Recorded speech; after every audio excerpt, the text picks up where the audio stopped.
હિતેશભાઈ કુંડિયા વાંકાનેર 2-3 દિવસની હવે વાર છે મકર સંક્રાંતિની, પણ વાંકાનેરની અંદર એક અલગ જ માહોલ જોવા મળે છે.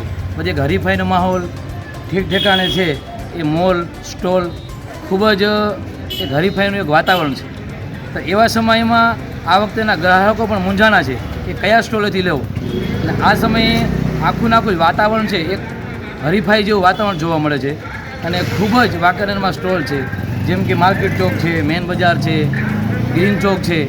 અઢળક સ્ટોલનું આખું એક વાતાવરણ ઊભું થયું છે. મયુર સોલંકી વાંકાનેર. અત્યારે ઠેર ઠેકાણે અત્યારે પતંગોના સ્ટોલ નાખેલા છે, જેમાં અત્યારે વેપારીઓ પણ એટલા મૂંઝવણમાં છે અને ત્યારબાદ ગ્રાહકો પણ મૂંઝવણ છે કે ક્યાંથી ખરીદી કરવી, શું કરવી તે હજી કોઈ નક્કી થયું નથી.